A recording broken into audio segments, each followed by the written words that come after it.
What I wanted to maintain was a sense of control, even more than the dread of becoming a burden. Helplessness triggers in us a manic terror of things slipping away. Those are the words of Nancy Mayer in her fabulous book, Waist High in the World. And she is writing of her own disability.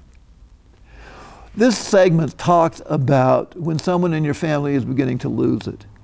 Realize, though, from their standpoint, it's really scary. They have the manic terror.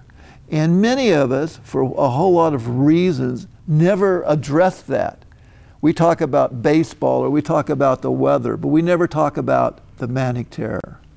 So one thing you might want to do is to talk to the person about that. Hey, Dad, I realize things are tough now, and I'm here for you, and I'm going to be with you, and it's a privilege to help you, and what's your biggest fear right now? Okay, let's just talk about, say you do have a relative and they're starting to become grumpy and they're starting to forget things and they're not taking care of themselves properly. The questions are, what should you do? Number one, what not to do. First of all, don't assume that all of that is inevitable and part of aging, because it may not be. Second of all, do not think that it's in the control of the individual and tell them just to shape up or cheer up or whatever. Okay? What you got to do, what we're going to look at in this segment, is to look at what you should do. The first thing you should do is check for bad medications. I think it's been estimated that like 1 in 5 seniors has either an improper dose of medications or a problem with the mixture of medications. Many seniors go to several different doctors who prescribe different kinds of drugs, and they get all messed up. Also, your body as you age becomes less tolerant of certain medications. So the first thing to do is to take all the bottles, the prescription bottles, down to a pharmacist and have them take a look at it and see if there's any bad interactions. And even if there aren't, some medications, you might want to talk to the pharmacist about this, trigger depression, make it worse. And you could ask about that if your relative you think is getting depressed.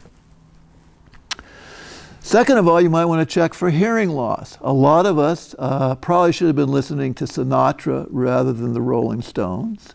But for many of us, hearing loss will be a factor. And for many of us, we're too vain to admit it. So check, and if you are losing your hearing, you're going to be irritable because you're not going to be able to find out what's going on. So you might want to check your relative for hearing loss. Depression. It's been estimated like 1 in 7 seniors is depressed. It's also been estimated that a vast majority get no treatment, but of those who get treatment, 80% get better. The thing to realize is that depression is not necessarily a disease of circumstance, but rather a disease of chemistry. Surely when someone dies, a person will be depressed. But if it continues too long, it may be a chemical imbalance that can be treated. Some of the symptoms, of course, are sadness, loss of appetite, bad sleeping. Sometimes people, however, are suffering from depression that aren't classical symptoms of depression, such as just irritability and things of that nature. So that's something to be aware of. Apparently, for women, a lot of times may get depressed because of a B12 problem. Yeah, and again, that's something you might want to talk to your doctor about. 2 things about depression. Number one, it is not a choice. People don't choose to be depressed, so you can't talk them out of it. Second of all, there are treatments for depression, and you can work with your relative to get them better. Alcoholism, of course, is somewhat common among seniors. One of the problems is, as we age, our bodies become less tolerant of alcohol. You can talk to your local AA group and maybe get some advice onto that score. Remember the old ad for vodka, how it is breathless. So if there are balls around, you might want to think about that.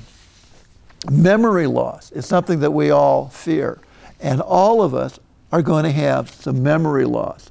The first thing to go, and maybe the only thing to go, is short-term memory loss. Like, what did I have for breakfast? What did I have for breakfast? You'll also lose names. Names are arbitrary. My dentist is named Carol, but that doesn't relate to anything that I really see her doing. I'll never forget that she's a dentist. I'll forget her name, and I'll never forget the drills, but her name. So expect short-term memory loss. Don't think, however, that this is going to always lead downward. Not to make too light of it, dementia is a horrible thing. Some people, or there have been estimates that 5% of the people between 65 and 74 suffer from some form of dementia. When it gets to over 85 years of age, it's up to 50%. One way you can check to see how your relative is doing is to ask them to plan a trip. This triggers what's known as the executive function. The executive function is the ability to see alternatives, to weigh them, and to come to some kind of arguably correct decision. So you say, if we're going to go to Rome this summer, how would you plan it? And if your relative has a really difficult time coming up, then you definitely have to look at getting some medical advice, because that shows a real impact on the executive function. Wandering off is a real problem of fear with people with dementia, that they'll get up and they'll be gone. There's a wonderful program, and it's called Safe Returns. And basically, they will get a bracelet with their name and telephone number that they will wear. And if they do wander off, the police, or whoever it is, will phone you and will get you back in contact with them. Briefly, rehospitalization is something you ought to be concerned about. If your senior relative goes into the hospital and is then released back, there has been a surprisingly an alarming rate of rehospitalizations after that, and not necessarily with the disease or illness they went in with. And the problem is the lack of communication between the doctors in the hospital and the people taking care of the senior when he or she gets home. So be very clear when a senior is coming home that you've got all your instructions right. And many hospitals will have social workers that will help you do that. Finally, a couple things, paying the bills. If the person has the money coming in, hopefully before this happens, it'd be good to have, like, the veterans, if you have veterans benefits, Social Security, retirement, sent to a joint checking account. And then if the person loses mental capacity, you can still write checks for their benefit and for the family's benefit. If it's beyond that, if the person's already lost their mental capabilities, talk to Social Security or the Veterans Administration about trying to take care of that problem. Hopefully you won't have to go get a guardianship, but if you do, lawyers do that sort of thing. Now, there are many segments or different issues that disability in the family are going to raise, and I talk about them in different segments, such as home care, nursing homes, deciding for other people. How do you decide what's right for the individual? And indeed, elder abuse. And I'll just end with that. If you're caring for a relative in your own home, it's going to be hard, really hard to do that. And that oftentimes will trigger elder abuse. And you surely don't want to do that. So you can take a look at that other segment.